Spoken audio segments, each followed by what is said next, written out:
Assalamualaikum warahmatullahi wabarakatuh.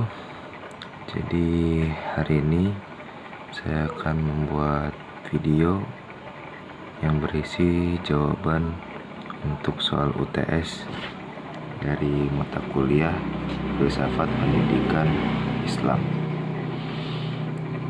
dengan dosen yaitu Ustadz Habib Anwar.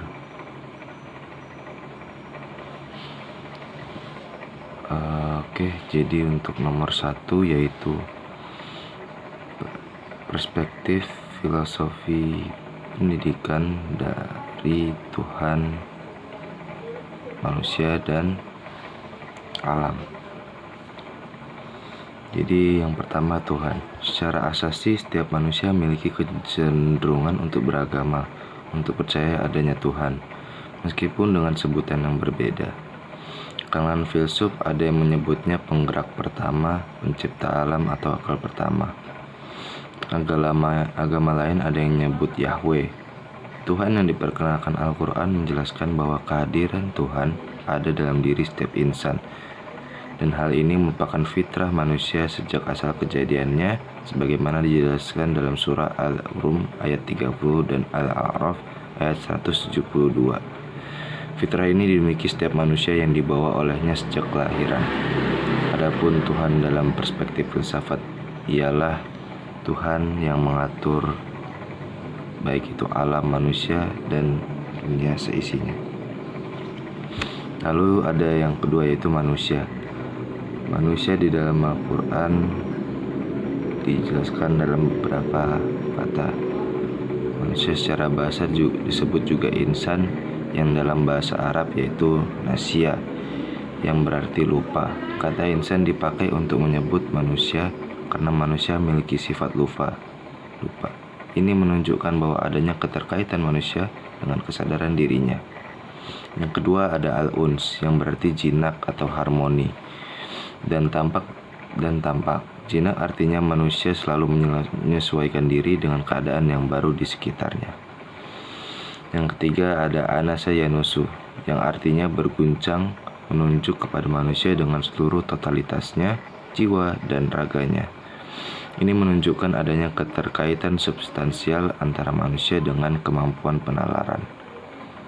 Dengan penalaran, manusia dapat mengambil pelajaran dari apa yang dilihatnya, mengetahui apa yang benar dan apa yang salah, dan terdorong untuk meminta izin menggunakan sesuatu yang bukan haknya.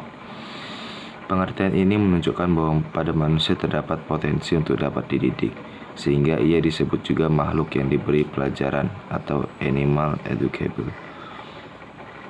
Manusia dalam pengertian insan menunjukkan makhluk yang berakal, yang berperan sebagai subjek kebudayaan. Dapat juga dikatakan bahwa manusia sebagai insan menunjukkan manusia sebagai makhluk psikis yang mempunyai potensi rohani seperti fitrah, akal, kalbu. Potensi inilah yang menjadikan manusia sebagai makhluk tertinggi martabatnya dibandingkan makhluk-makhluk lainnya. Lalu juga disebutkan dalam kata al-bashar atau makhluk biologis. Al-bashar merupakan bentuk jamak dari kata basyarah atau permukaan kulit kepala, wajah, dan tubuh yang menjadi tempat tumbuh rambut. Manusia merupakan subjek kebudayaan dalam pengertian material sebagai yang tampak dalam aktivitas fisiknya. Lalu juga disebutkan dalam bahasa Arab yaitu Bani Adam atau Zuriat Adam. Manusia disebut dengan Bani Adam karena manusia merupakan keturunan dari Nabi Adam. Lalu yang ketiga ada alam semesta. Kata ini digunakan untuk menjelaskan seluruh ruang waktu kontinu di mana kita berada dengan energi dan materi yang dimilikinya. Alam semesta adalah kumpulan jauhar yang tersusun dari materi atau maddah dan bentuk atau surah yang ada di langit. Al-jauhar al-muraqqa min al-maddah wa al-surah min ardi was sama. Islam memandang bahwa alam adalah ciptaan Allah Subhanahu wa Ta'ala, sekaligus merupakan bukti karya agungnya. Sebagai konsekuensinya, alam adalah pesan dari dan tanda-tanda Allah akan keberadaannya.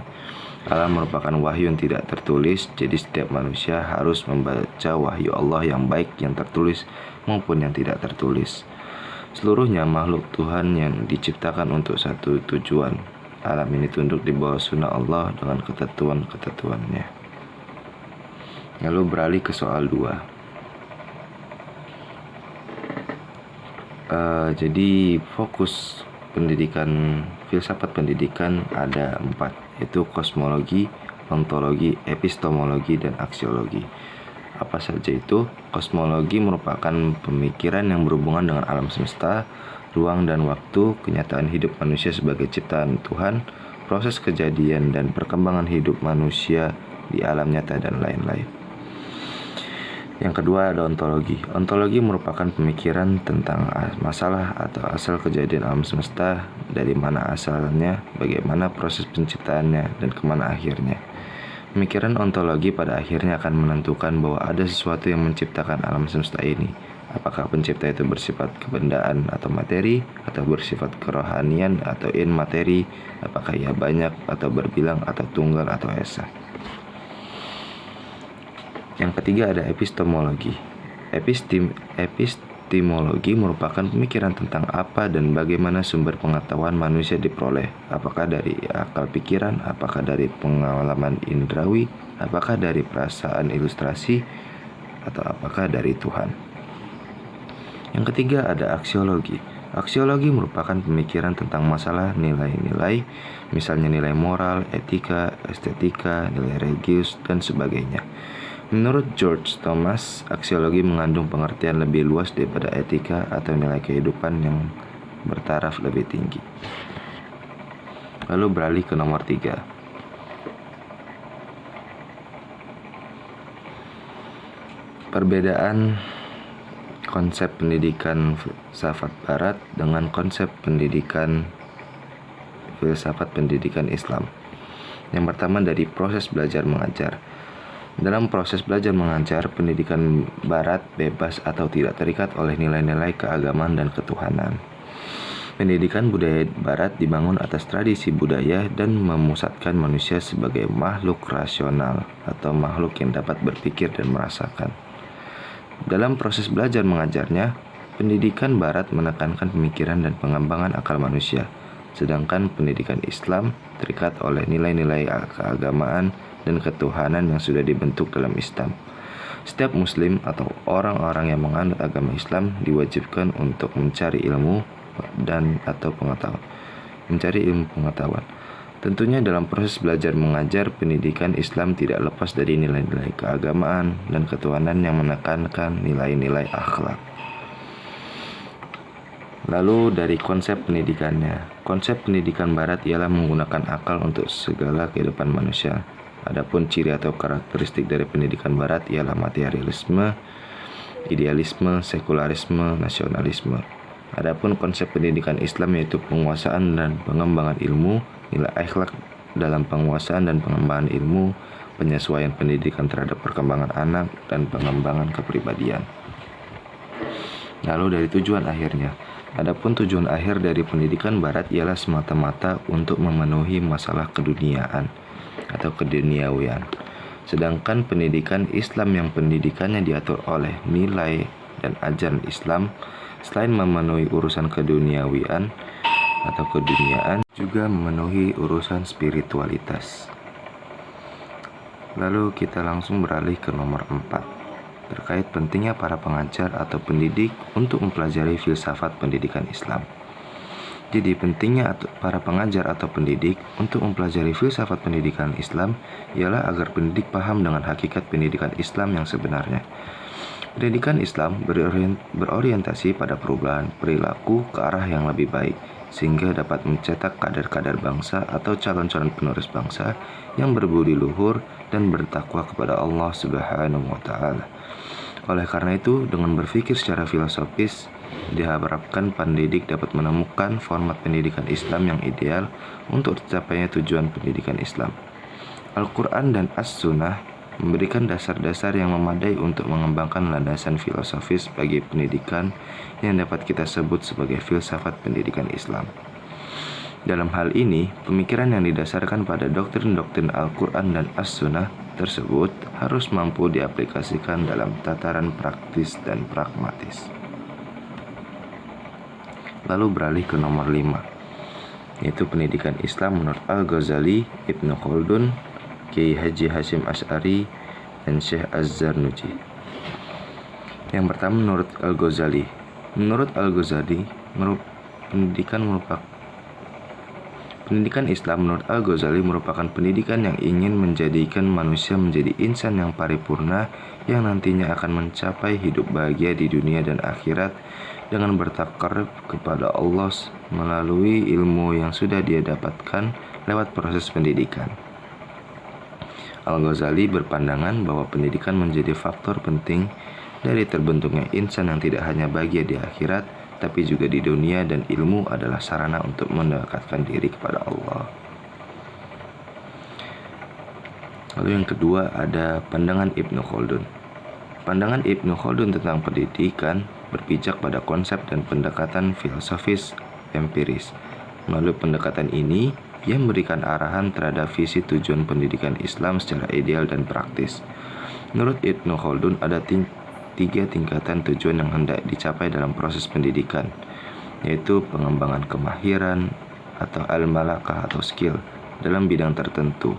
Seseorang pasti mempunyai pengetahuan dan pemahaman, akan tetapi kemahiran tidak dapat dimiliki oleh tiap orang tanpa adanya usaha untuk mengembangkannya.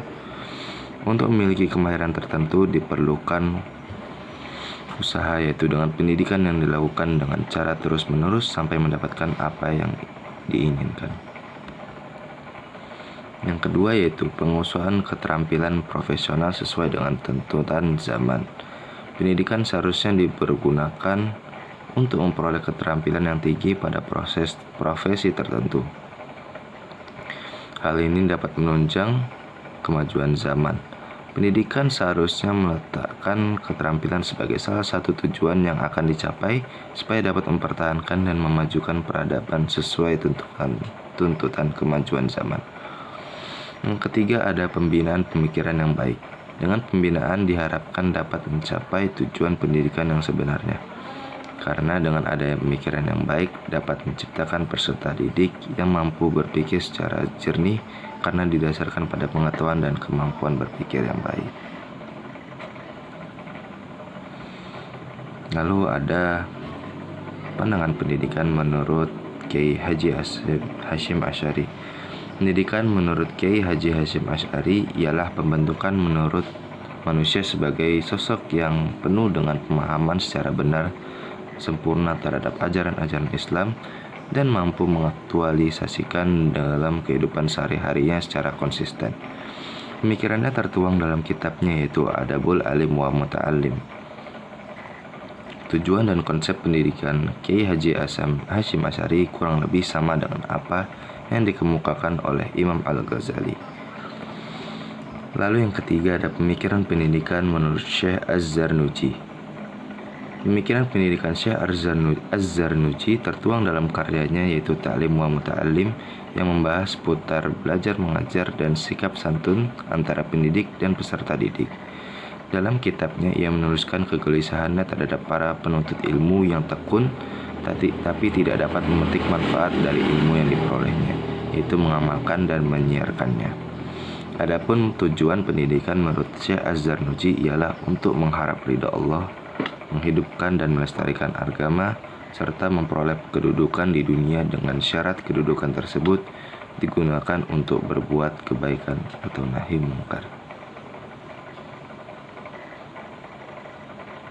Secara keseluruhan, pandangan mereka terliput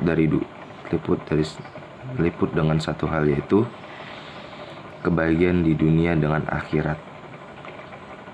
Jadi mereka tidak memandang hanya akhirat tetapi juga bagaimana cara pendidikan itu dapat bermanfaat di dunia.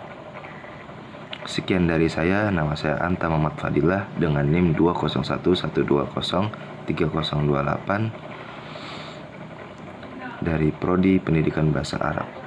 Sekian, wassalamualaikum warahmatullahi wabarakatuh.